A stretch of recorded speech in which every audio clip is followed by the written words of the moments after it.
The clerk will now proceed to read the order of the day. Item 1, resumption of debate on the budget statement. The question is that Parliament approves the financial policy of the government for the financial year 1st April 2018 to 31st March 2019. Mr. Azmoon Ahmad.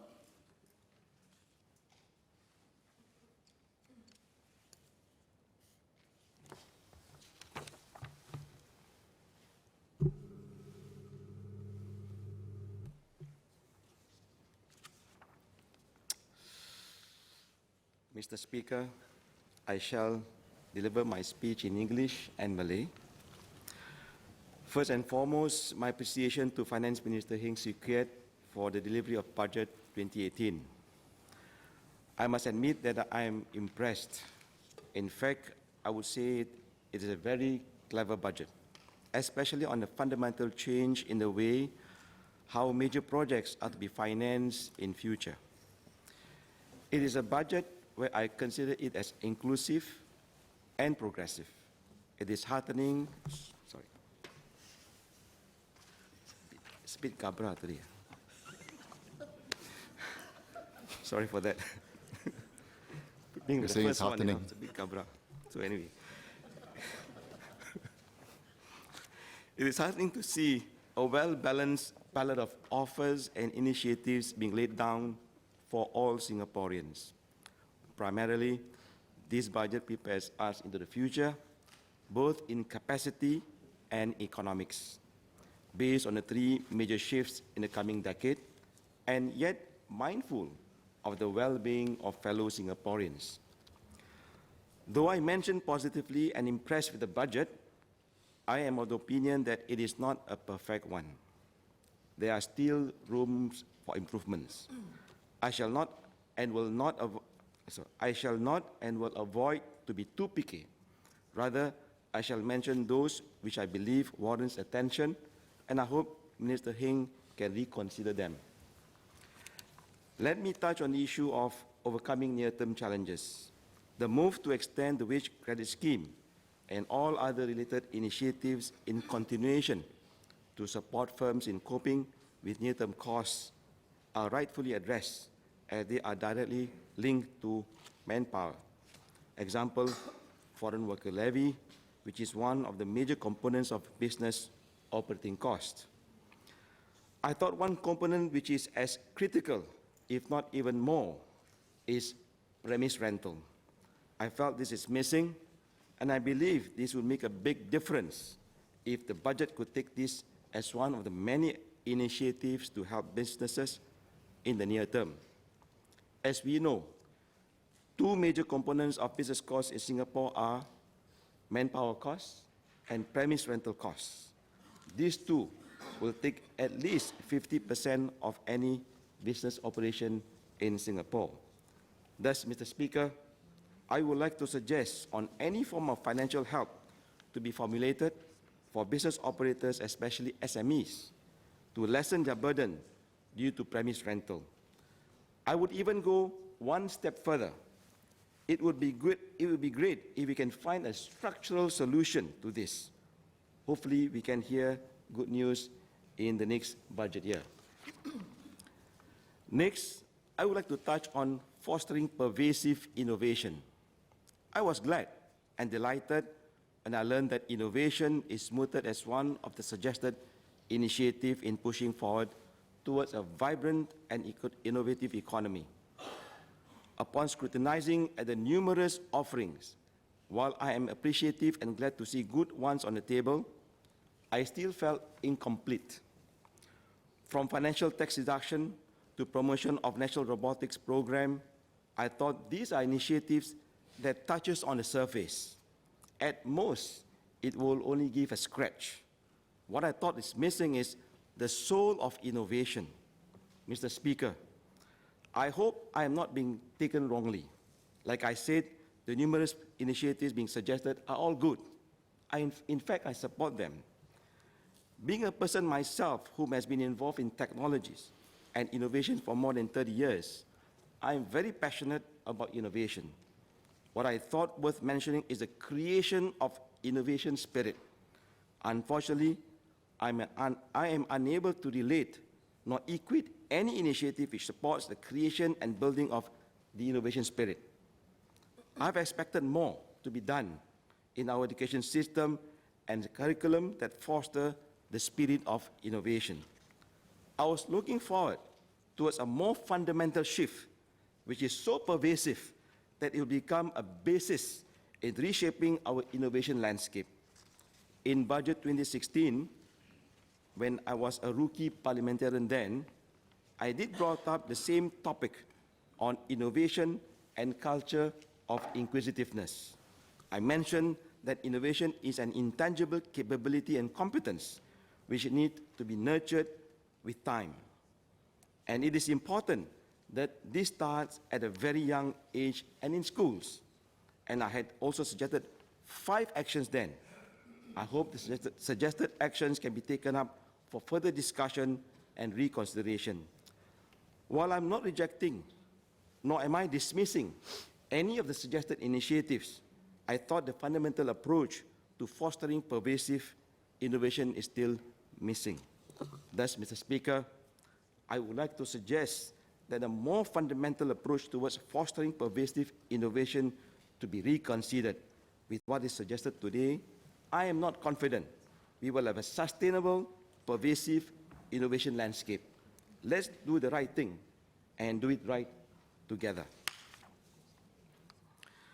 Mr. Speaker, the thing that melted my heart about the budget, albeit all the economics and business concerns, and a slew of initiatives and suggestions to ensure us and our future generation a better future, is the reaffirmation by the government towards achieving a caring and cohesive society.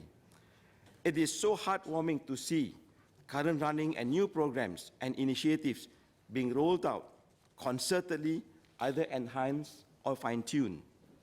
The SG Cares initiative is proven to be alive and serves as a national platform towards the spirit of caring and giving nation. Be it for individuals and families or senior citizens, there's always something for everyone. While it may not be complete, I believe the carpet has been rolled out and we just have to improve it year on year. Our success as a nation should not only be measured by economic indicators alone. We must instill the sense of civic duty and ensure everyone is not left behind. Be it young or senior, able or disabled, capable or not, everyone must and should be taken care of. And we have SG Cares as a platform to help us formulate and sustain our system of care. Let's make it a success together. The feedback from my interaction with various and numerous community leaders on this matter has been very positive and encouraging. The continuation on the support programs is highly appreciated.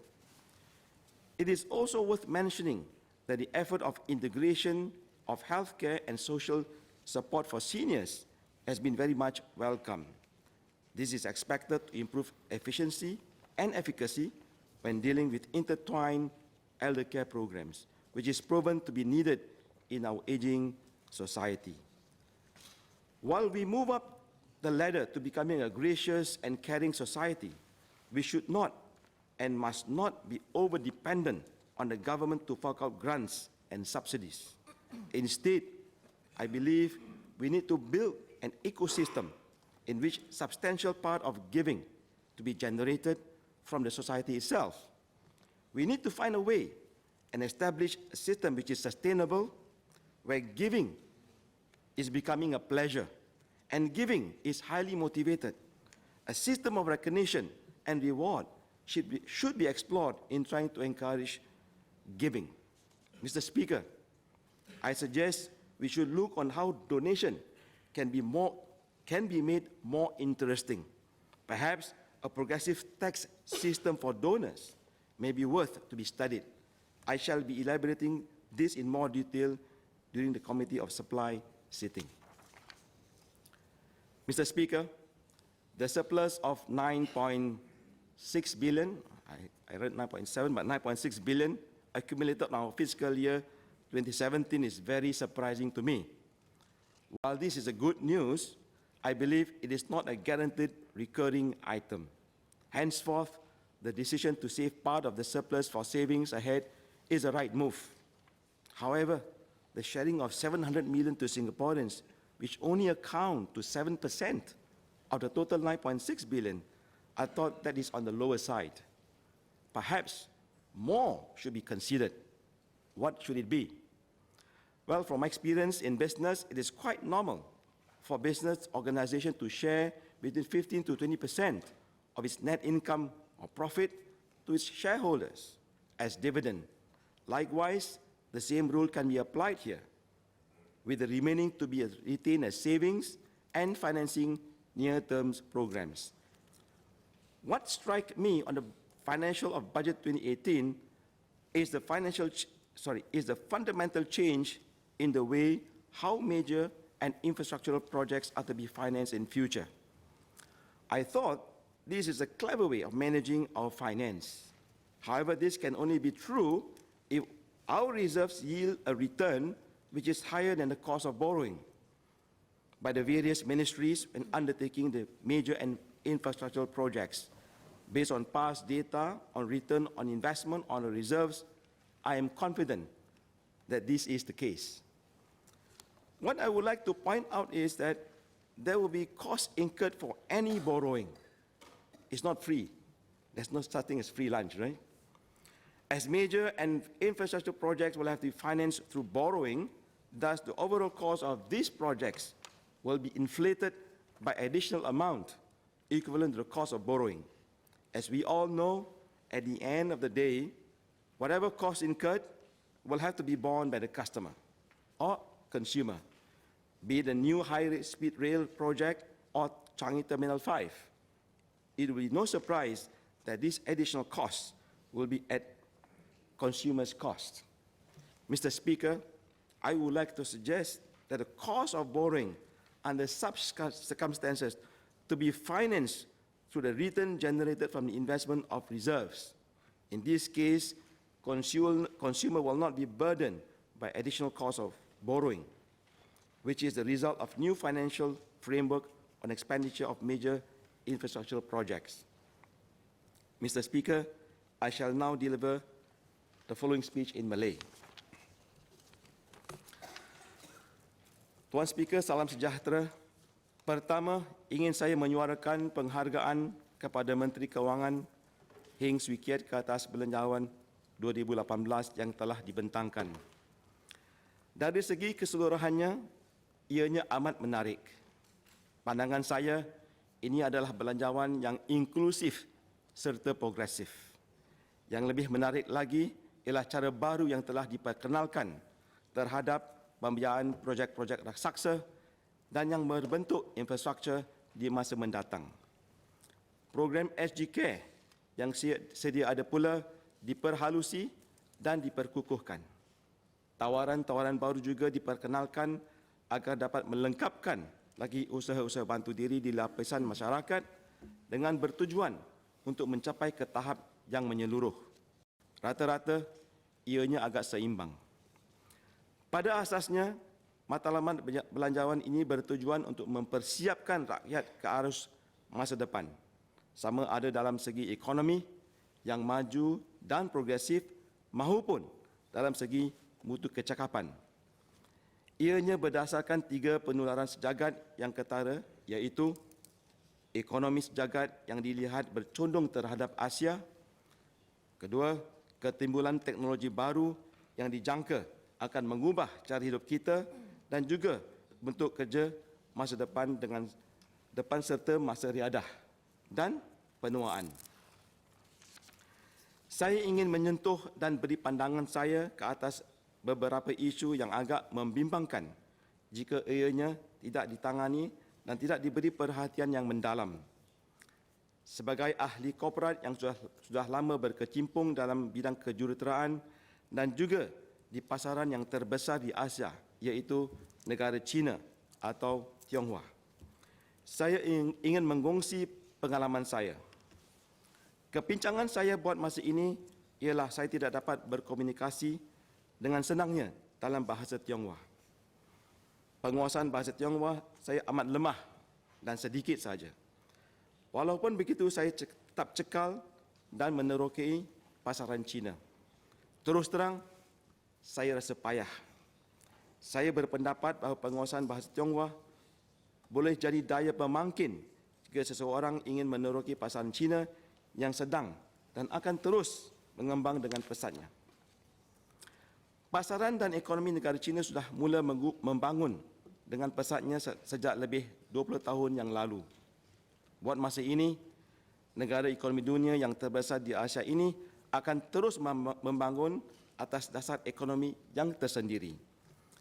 Dasar ini agak berbeza jika dibandingkan dengan dasar ekonomi kapitalisme yang diamalkan oleh negara-negara barat. Dasar ekonomi yang berciri komunis ini akan terus diamalkan agar negara China maju hingga menjadi ekonomi dunia yang terbesar dan melebihi ekonomi Amerika Syarikat. Itulah matlamat jangka masa panjang yang dapat saya rasakan sejauh ini. Jika ini berlaku, maka kita tiada pilihan dan terpaksa berhadapan dan berurus dengannya. Dalam satu forum ekonomi yang dianjurkan oleh Persatuan Ekonomi New York dalam tahun 2015, pengurusi Alibaba, iaitu satu firma yang terbesar di dunia, Encik Jack Ma mengatakan bahawa negaranya sedang bersiap sedia agar China tidak akan hanya dan kekal sebagai negara yang membuat or manufacturing dan mengekspor, malah ianya akan terus maju ke atas dan berimpian agar ianya menjadi satu negara yang mampu mengimport dan memakai, consume. Buat masa ini, jangkaan statistik menunjukkan bahawa segmen consumer di China akan tumbuh daripada 50 juta ke tahap 300 juta di tahun mendatang. Apabila ini berlaku, daya membeli or purchasing power negara China akan menjadi daya tarikan yang amat besar. Ianya akan juga jadi pusat pasaran dunia yang akan mengubah cara kita mengendalikan perniagaan di masa depan. Ini adalah satu perkembangan yang tidak dapat kita ketepikan. Saya saran agar masyarakat kita, termasuk masyarakat Melayu, agar memberi perhatian yang mendalam terhadap perkembangan ini. Justru, saya ingin menyaran agar anak-anak Melayu kita didedahkan dan belajar bertutur menguasai bahasa Tionghoa. Ini akan menambahkan kemungkinan yang besar di masa hadapan agar anak kita dapat bersaing dengan lebih keyakinan. Bolehkah mendaki mengambil langkah dengan menawarkan kelas-kelas atau sesi-sesi mengajar bahasa Tionghoa? Saya pasti kebolehan bertutur bahasa sahaja akan membolehkan anak-anak kita menjadi lebih yakin dan meluaskan peluang di hari kemudian. Mr. Speaker, the Singapore spirit is prevalent in Budget 2018, as highlighted by Minister Heng. In wanting to move forward and progress into the future with certainty, clear themes and strategic initiatives have been outlined. At the same time, not forgetting to be rooted and stay humane as a caring society. While I opine that there is still room for further improvements, I believe it is a budget which is inclusive and progressive. Notwithstanding the points I've highlighted, I support the budget. Thank you.